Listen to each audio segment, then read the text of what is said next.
Hello. आज हम आप लोग के लिए लेके आए हैं class 10th exercise 9.1 question number 4 and 5।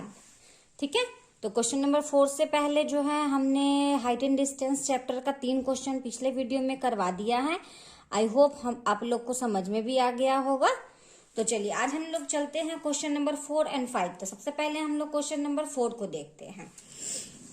देखिए क्वेश्चन क्या है, भूमि के एक बिंदु से जो मीनार के पाद बिंदु से 30 मीटर की दूरी पर मीनार के शिखर का उन्नयन कोण जो है 30 डिग्री है। तो मीनार की ऊंचाई ज्ञात कीजिए।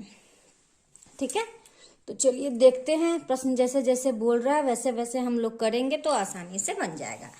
भूमि के एक बिंदु से जो मीनार के पाद बिंदु से, जैसे ये मान लो ये एक मीनार है। ठीक है, ये एक मीनार है। मीनार के पाद बिंदु से 30 मीटर की दूरी पर, भूमि के एक बिंदु से मीनार के पाद ये है जो कि 30 मीटर की दूरी है। इसकी 30 मीटर की दूरी है। और मीनार के शिखर, ये मीनार है तो मीनार के शिखर का उन्नयन कोण जो है, ये उन्नयन कोण 30 डिग्री है।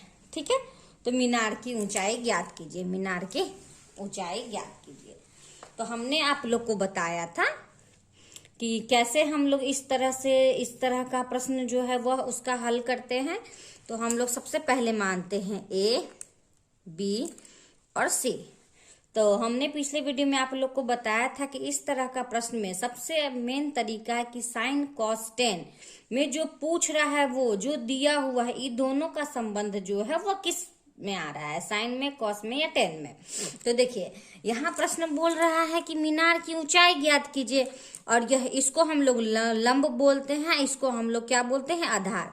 तो यहाँ हम फॉर्मूला को लिख देते हैं। साइन थीटा बराबर होता है P/H, कॉस थीटा बराबर होता है B/H और टेन थीटा बराबर होता है P/B। तो देखिए हमको ये है P, ये H, ये है B।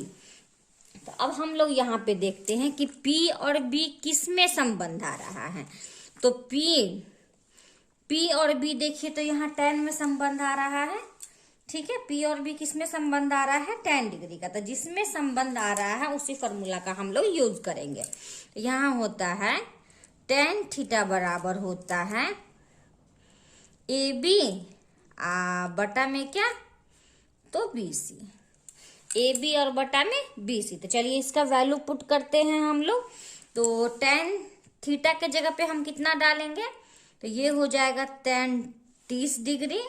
अब बराबर में AB के जगह पर तो हमको निकालना ही है और BC के जगह पर हो गया ये 30 मीटर। तो अब हम लोग देखेंगे कि 30 का वैल्यू क्या होता है। तो 30 का वैल्यू होता है 1/√3 बराबर AB का AB और 30 का 30। अब हम लोग यहाँ से क्रॉस मल्टीप्लीकेशन करेंगे। तो ये नीचे वाला को ऊपर से, तो AB√3 बटा में हो गया 31 × 30।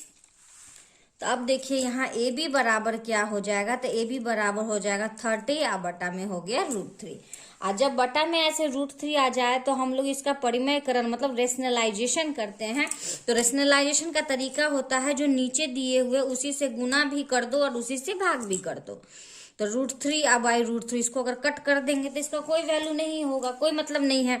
तो देखिए इसको ऊपर से मल्टीप्लाई करते हैं तो ये हो गया 30√3 और √3 को √3 से हम लोग गुना करते हैं तो √3 का स्क्वायर। तो 30√3 स्क्वायर से रूट कैंसल, कोई दिक्कत नहीं।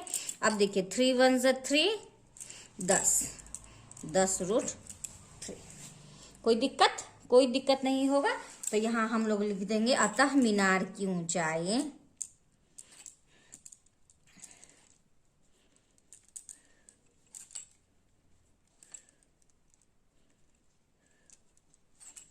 बराबर 10√3। आई होप आप लोग को समझ में आ गया होगा। अच्छी तरह से ये सब प्रश्न का प्रैक्टिस करें आप लोग। बहुत ही आसान प्रश्न है। इस तरीके से जो है हमने प्रश्न संख्या 4 का हल कर लिया है। तो अब हम लोग चलते हैं प्रश्न संख्या 5 की ओर। तो चलिए देखते हैं प्रश्न संख्या 5 क्या बोल रहा है। तो प्रश्न संख्या 5 जो है यह कह रहा है ध्यान से पहले बस प्रश्न को पढ़ेंगे, जैसे बोल रहा है वैसे फिगर डाल देंगे, बस प्रश्न का हल हाइट एंड डिस्टेंस का हो गया।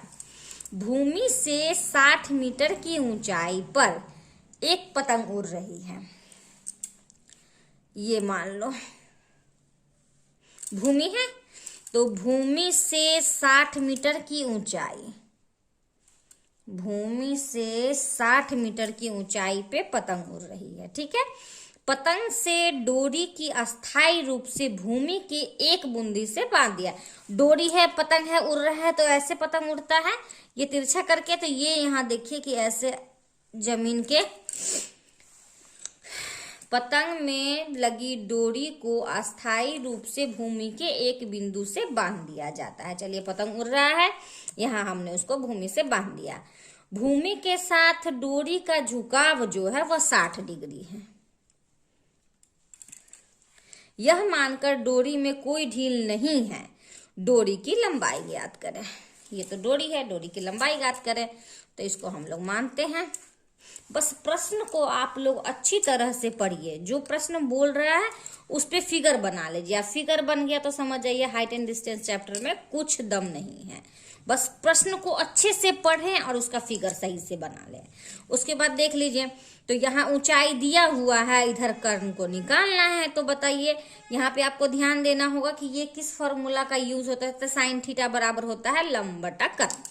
ठीक है, तो साइन थीटा का यूज आ रहा है दोनों में, एक दिया हुआ है, दूसरा निकालना है। बाकी कॉस टेन का तो कोई मतलब ही नहीं है इसमें। तो हम लोग लिखते हैं साइन थीटा बराबर ए बी बटा में ए सी। तो साइन थीटा के जगह पे क्या करेंगे, तो साइन थीटा के जगह पे हम डाल देंगे 60 डिग्री, ए बी के जगह पे 60, और ए सी तो हमें निकालना है, डोरी की लंबाई निकालना है। ठीक है, साइन 60 का वैल्यू √3/2। मान याद कीजिए, बिना मान याद किए हुए प्रश्न का हल नहीं हो सकता है। बराबर 60 अब बटा में AC का AC, क्रॉस मल्टीप्लीकेशन कीजिए, तो √3AC बराबर 6 दूनी 12, 120। AC बराबर हो गया मेरा 120 अब बटा में √3। अब बटा में √3 आ गया है, तो जो पिछले प्रश्न में हमने आपको बताया है रेशनलाइजेशन करना, तो यहाँ भी √3 और √3 से गुना भाग दोनों कर दिए। तो ये हो गया 120 √3, √3 को √3 से गुना किए तो √3 का स्क्वायर, तो 120 √3 अब बटा में स्क्वायर से रूट कैंसिल, 3 चौका 12 बराबर 40 √3। तो यहाँ देखिए AC बराबर हो गया 40 √3। AC हमको क्या निकालना था, डोरी की लंबाई, अतः डोरी की लंबाई बराबर 40 √3। कोई दिक्कत नहीं। अब हमें उम्मीद है कि आप लोग को अच्छे से समझ में आ गया होगा। तो प्लीज अगर समझ में आ गया है तो मेरे चैनल को लाइक कीजिए, सब्सक्राइब कीजिए, और जितना ज्यादा से ज्यादा हो सकता है अपने दोस्तों के साथ शेयर कीजिए। अगर आप पहली बार मेरे वीडियो को देख रहे हैं तो प्लीज बेल आइकन दबाना मत भूलिएगा, ताकि कोई भी वीडियो हम अपलोड करें तो आपको नोटिफिकेशन आ जाए। तो फिर मिलते हैं नेक्स्ट क्वेश्चन नेक्स्ट वीडियो में। धन्यवाद।